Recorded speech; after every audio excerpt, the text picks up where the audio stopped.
Welcome back नाजरीन। Break पे जाने से पहले बात हो रही थी हमारे पाकिस्तान के अज़ली दुश्मन की, क्योंकि उसे इस वक्त बहुत सी चीज़ें जो हैं वो हज़म नहीं हो रही होंगी। ख़ास तौर पर पाकिस्तान का जो ये बुलंद होता मुकाम है, ये तो उसे एक आंख नहीं भाएगा।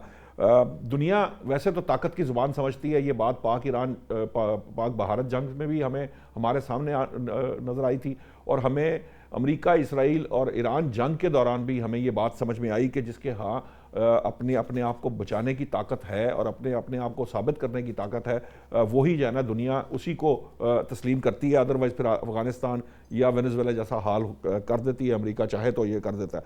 लेकिन इसके साथ साथ ये अहम है कि जब भारत हमारे सर पर है, अफ़गानिस्तान के थ्रू वो काम करता है, कश्मीर में भी जो कुछ हुआ हमने पिछले दिनों देखा, इन हालात में शाहजाद फारूकी साहब, जो हुकूमत है उसको क्या स्ट्रेटजी अपनानी चाहिए? क्या ताकत जो है वही जुबान जो है वो इंटरनल मामलात में भी क्या वो चल सकता है, या इंटरनल मामलात में हमें कोई दूसरी स्ट्रेटजी अपनानी होगी? यहां पर उस तरह से काम नहीं चल सकता जिस तरह आप बैन अवी सतह पर चला लेते हैं, क्योंकि वहां मुफादात की जंग और तरह से होती है, यहां और तरह से होती है। अच्छा, मैं आपके इस सवाल का जवाब देने से पहले जरा थोड़ी सी दो चार फिक्रे मैं पिछले मौजू के मुतालिक कहना चाहूँगा। जी जी। अभी अमजद साहब ने भी एक आइडिया दिया, एक एयर वाइस मार्शल साहब ने भी अपना आइडिया दिया कि ये मामला या ये इंतज़ाम कितना अरसा चल सकता है। जी जी।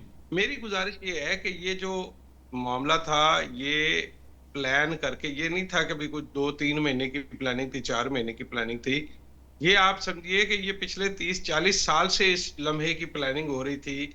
इनकलाबे ईरान के बाद से ऑनवर्ड उनको ये अंदाजा था कि यहाँ पे चीजें खराब हो रही हैं, जो कि इसराइल के हक में नहीं है, हमें यहाँ पे कुछ तब्दीली करनी पड़ेगी। और ये वो यही वजह है कि 40 साल तक आपने ईरान को पाबंदियों के जेर असर देखा।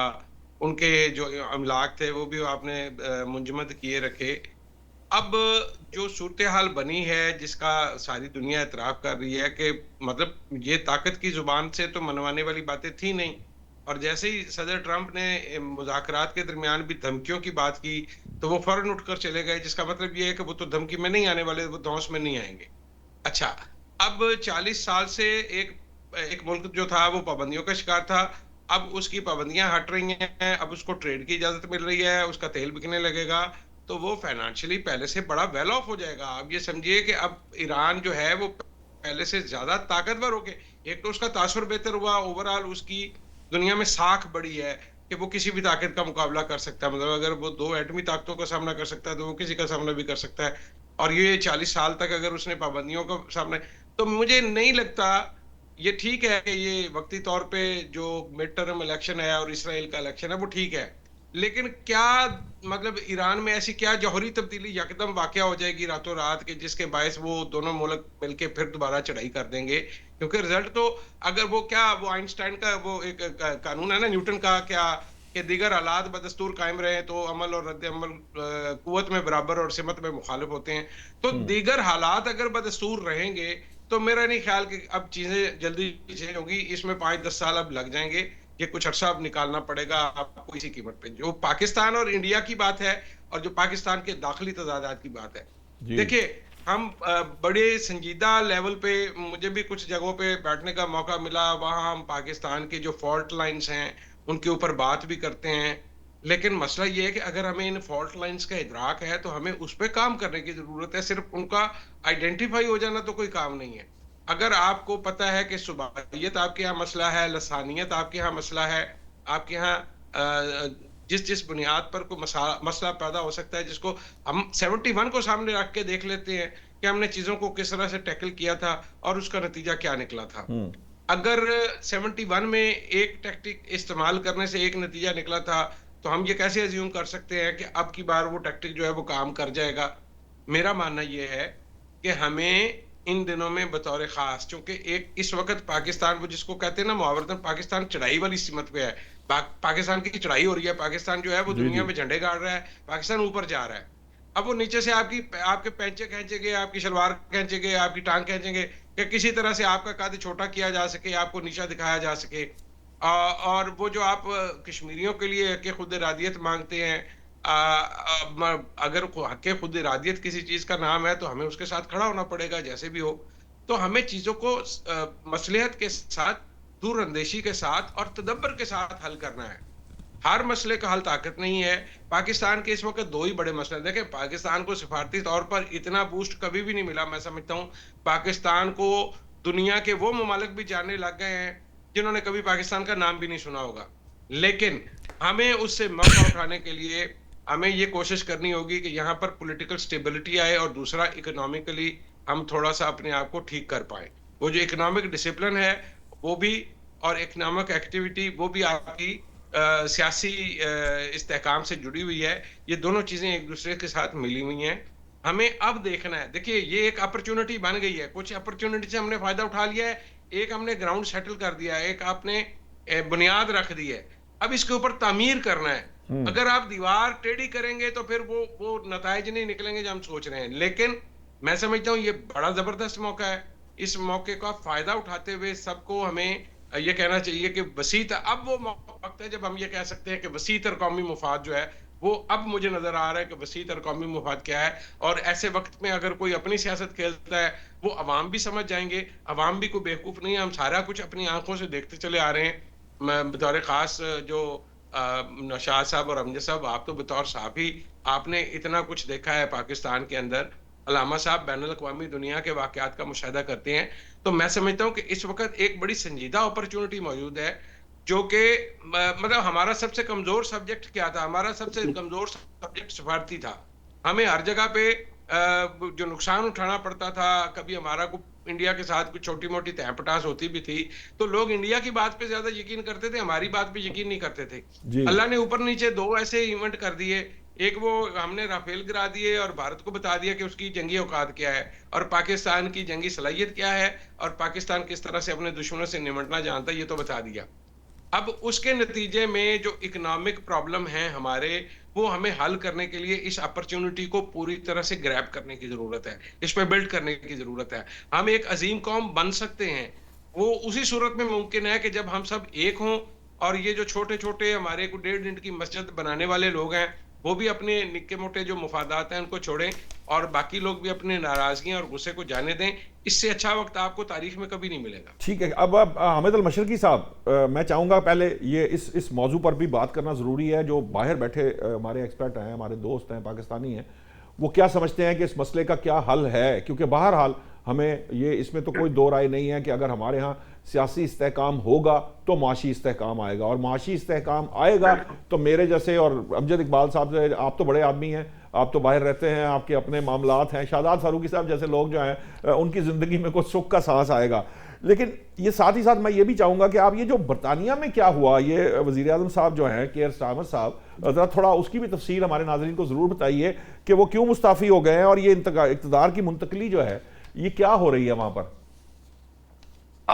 चलिए, पहले मैं इसका इंग्लैंड में सर ये है कि कीर स्टारमर के आते ही जिस अंदाज में उसको बहुत सारे चैलेंजेस थे लेबर की तारीख में, वो बहुत बड़े मार्जिन से जीता। मैं समझता हूँ ये एक बहुत बड़ा लेसन है हमारे जैसी जमहूरियतों के लिए भी, सबके लिए भी, कि बहुत बड़ी मार्जिन से जीतने वाले के लिए भी कई बार सियासी हालात ऐसे हो जाते हैं कि उसको खुद इस्तीफा देना पड़ जाता है। और वही हुआ कीर स्टारमर के साथ, स्पेशली जो उसके ऊपर जो इकोनॉमिकल सिचुएशन को हैंडल करने का मामला था। उसके बाद एप्स्टीन फाइल से जुड़े हुए कुछ लोगों को उसने जिसको एक को अमेरिका में जॉर्ज बंडल को उसने वो लगा दिया, वहां पर सफीर लगा दिया। फिर उसके बाद इंटरनली एक उसके खिलाफ ग्रुपिंग हो गई जिसके नतीजे में आज सूरत यहाँ पहुंची। वरना मैं खुद कीर स्टारमर से मिला हुआ हूँ, हमने उसको इंटरव्यू किया हुआ है 1 to 1। मतलब मैं नहीं समझा कि कोई इतना इनरीजनेबल किस्म का वो एडमिनिस्ट्रेटिव या प्राइम मिनिस्टर था। लेकिन ये कि क्योंकि उसका बहुत एक्सपीरियंस था, लेकिन ये कि वो उस अंदाज में मामलात को नहीं चला सका। अब जो एंडी बर्नम, जिसको अभी फौरी तौर पे इलेक्शन जिताए गए हैं, मेरे मतलब इधर करीब के ही इलाके से है, I know him very well, बड़ा स्ट्रॉन्ग उम्मीदवार है इसका वजीर आजम बनने का। लेकिन जहां तक इंटरनेशनल स्टेचर की बात है तो उसका इतना इंटरनेशनल स्टेचर तो नहीं है। लेकिन ये कि वो भी इसराइल नवाज है, कीर स्टारमर भी इसराइल नवाज था। फर्क ये था कि कीर स्टारमर ने अभी थोड़ा सा प्रेशर दिया, सदर ट्रंप का खुलकर साथ नहीं दिया इसके ईरान के मामले पर या दूसरे मामलों पर। एंडी बर्नम को भी यही पॉलिसी रखनी पड़ेगी। लेकिन बहरहाल लोकली ये जो इंग्लैंड है, ये अपनी तारीख में पहली बार 11 साल में, बल्कि 10 साल में 7 प्राइम मिनिस्टर बदल चुके हैं, 7 हाँ प्राइम जी। मिनिस्टर्स। तो ये कभी भी इस तरह नहीं हुआ था, और ये समझते बड़ी क्लैरिटी है कि यहाँ पर इस वक्त गवर्नेंस का एक क्राइसिस है। इसको मैं इस तरह देखता हूँ, there is a crisis of governance, और उसके लिए सबसे बड़ा प्रॉब्लम यह है कि लीडरशिप जो है, क्योंकि वो लीडरशिप एकदम डेविड कैमरॉन और ब्रेक्जिट के बाद और डेविड कैमरॉन के जाने के बाद और उधर से गॉर्डन ब्राउन के जाने के बाद से उस अंदाज की लीडरशिप यहाँ नहीं आ सकी, बल्कि वो लोकल लीडरशिप थी। उस अंदाज में नेशनल नैरेटिव को वो कैरी नहीं कर सके। आगे देखते हैं कि क्या होता है। ये तो हो गई एक बात। दूसरा, जो अभी आप फारूकी साहब के साथ अभी बड़ी इंपॉर्टेंट बात हो रही है, दोनों चीजों को मैं क्विकली रैप अप करूंगा। एक तो मेरा ख्याल ये है कि अगर तो जंग में पॉज आया तो लंबा पॉज आएगा, और अगर पॉज नहीं आना तो ये 2 महीनों में ही खत्म हो जाएगी कहानी। क्योंकि एक बात जहन में रखें कि नेतन्याहू इतने आराम से हार मानने वाला नहीं है। वो 30 साल से ईरान के पीछे पड़ा हुआ है। वो 30 साल से अमेरिका के, लेकिन मशरकी साहब, अगर अमेरिका ने साथ छोड़ दिया और अमेरिका ही कुर्बानी देने पर तैयार हो गया तो फिर नेतन्याहू बच भी नहीं पाएंगे। मैं आपको बताऊं एक बात, जो सूरत हाल है ना, आपको थोड़ा सा ये देखना पड़ेगा कि जो ईरान के हार्ड लाइनर्स हैं, जो पासदारान इनकलाब है, और जो वो सारे हैं, वो भी एक चिंगारी का वेट कर रहे हैं। उधर से भी चिंगारी लगनी है। कई बार देखें, अमेरिका का, हम सब एग्री हैं कि अमेरिका उस लेवल की अब सुपर पावर नहीं रहा, और खसूसी तौर पर सदर ट्रंप बैसियत अमेरिकन प्रेसिडेंट, मैं समझता हूँ वीकेस्ट प्रेसिडेंट है, कमजोर तरीन प्रेसिडेंट है, क्योंकि उसी की किसी बात पर रिलाई नहीं किया जाता।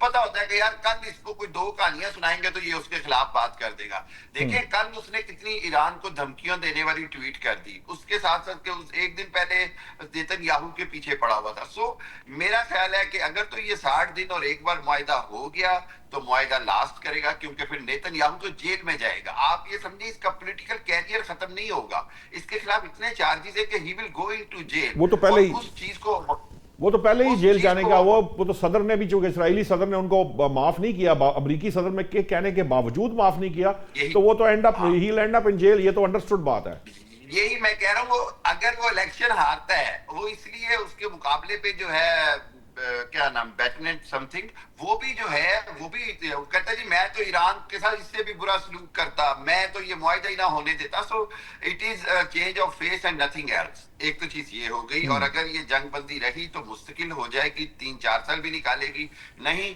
तो ये नवंबर से पहले ही कुछ ना कुछ एक्सपोज हो जाएगा। ये मेरा एक ओपिनियन है, अल्लाह ना करे ऐसा हो, लेकिन एक ओपिनियन है। आखिरी चीज, पाकिस्तान को बिल्कुल दुरुस्त बात है, इस वक्त इंडिया, इस्राइल, अफगानिस्तान मिलकर पाकिस्तान के खिलाफ जो कर रहे हैं ना, उसको काउंटर करने के लिए मैं समझता हूं कि इंटरनली बड़ी जिसको कहते हैं ना ड्रेस्टिक और बड़ी डिफरेंट अप्रोच चाहिए। वो डिफरेंट अप्रोच ये है कि हमने एनिमी आइडेंटिफाई किया, हमारा एनिमी आइडेंटिफाई किया है, उसके यहाँ पर एसेट्स भी आइडेंटिफाई है, लेकिन उस एसेट्स को हैंडल करने के लिए मैं अपने तौर पर हमेशा से ये बात करता हूँ, या मैंने जो कुछ देखा है, मैं इवन हाईएस्ट पॉसिबल लेवल पे यही डिस्कशन कर रहा हूँ कि खुदारा अब वक्त आ गया है कि उनको हम इस तरीके से हैंडल करें, चाहे वो कश्मीर का मामला हो, चाहे वो बलूचिस्तान का हो। एक तो जो आइडेंटिफाइड है ना, उनको तो आप उड़ा दें, उनको कोई माफी ना दें। आइडेंटिफाइड है, 100% एविडेंस है, उड़ा दें, कोई मसला नहीं। लेकिन जहां पर जो कोई यूज हो रहा है ना, तो उसको मेरा ख्याल ये है कि उसको आप अपने हवाले से टेम भी कर सकते हैं। आप उसका नजरिया जो है, क्योंकि वो अगर प्योर पाकिस्तानी है, अगर हमने आइडेंटिफाई कर लिया कि ये गद्दार नहीं है, तो फिर हमने उसको कहीं ना कहीं उसको सेटल करना है। क्योंकि हमारा जो दुश्मन है वो लाइन ऑफ कंट्रोल पे बिल्कुल धाक लगा के बैठा हुआ है। दूसरे एंड पे अफगानिस्तान वेस्टर्न बॉर्डर हमारा इनसिक्योर करके बैठा हुआ है, ईस्टर्न बॉर्डर हमारा इनसिक्योर है। ईरान के अलावा हम जहां पर खड़े हैं, मशरकी साहब, आपको लगता है कि इसमें यहां पर एक और एस्पेक्ट भी है, वो ये है कि पाकिस्तान अब जिस सतह को एंजॉय या जिस इंटरनेशनल स्टेचर को एंजॉय कर रहा है, और चूंकि हमने साबित कर दिया, भारत के ऊपर भी उसको शिकस्त फाश दी, और जिस तरह से दी वो अभी उसको समझने में भी कुछ वक्त लगेगा, अगरचे कि वो बाज नहीं आएगा। ऐसे वक्त में अफगानिस्तान जो है, आपको लगता है कि वो वही किरदार अदा करता रहेगा जो वो इससे पहले कर रहा था, या अफगानिस्तान के अंदर, क्योंकि कुछ ऐसी इतलात भी आ रही हैं कि अफगानिस्तान के अंदर भी एक सोच जन्म ले रही है जो पाकिस्तान के खिलाफ जो वो काम किया जा रहा था उसके खिलाफ भी वहां पर आवाजें उठ रही हैं, और अफगानिस्तान का वो जो प्रॉक्सी वाला एलिमेंट है वो भी खत्म होना शुरू हो रहा है वहां पर। बिल्कुल, मैंने तो 2-3 जगह कहा है कि अफगानिस्तान के अंदर सॉफ्ट रिजीम चेंज लाना जो है वो बड़ा जरूरी है। 3-4 लोग हैं, अगर वहां पर हम साफ सी बात है तालिबान खुद फैसला करें और सॉफ्ट रिजीम चेंज आ जाए 3-4 बड़े नामों के अलावा, तो अफगानिस्तान की हम सिचुएशन दोबारा अपने हाथ में कर सकते हैं।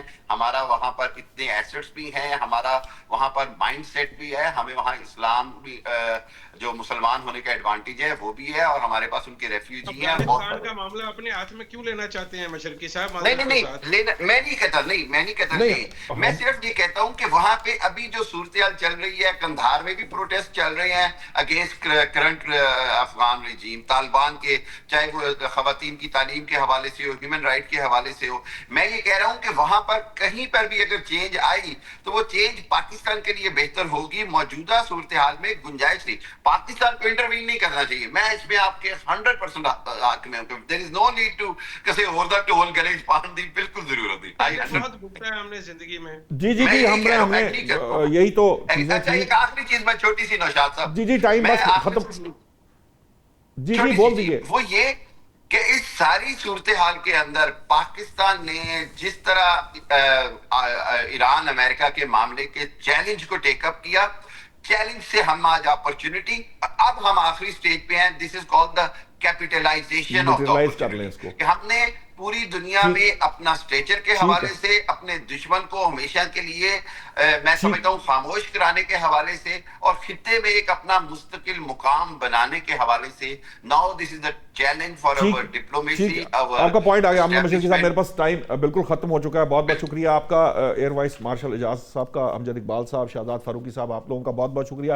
लेकिन सबसे अहम मामला यह है कि इस वक्त पाकिस्तान के लिए जो अहम तरीन चीज़ है वो ये है कि जो मुकाम पाकिस्तान ने हासिल किया है, बाय ऑल मीन्स उसको ये ध्यान रखना है कि वो न सिर्फ इसको जिसे कह लीजिए बचा कर रखे, बल्कि इसमें मज़ीद बेहतरी के लिए काम करे, और उसके लिए ज़रूरी होगा कि वो अपना जो दाखिली इत्तेहाद है उस पर काम करे, उस पर जोर दे और उसको यकीनी बना ले। अगर हम मुत्तहिद होंगे, पाकिस्तान के अंदर मुत्तहिद होंगे, तो फिर हमें दुनिया की कोई ताकत जो है वो ज़ेर नहीं कर सकती। ये बात ईरान ने भी साबित करके दिखाई है, और हमें अब इस मामले पे ईरान की तकलीद करनी चाहिए कि अपना जो इंटरनल इत्तेहाद है उसे यकीनी बनाना चाहिए। आज तक के लिए इतना ही, कल नए मौज़ूआत के साथ हाजिर होते हैं। अल्लाह निगहबान।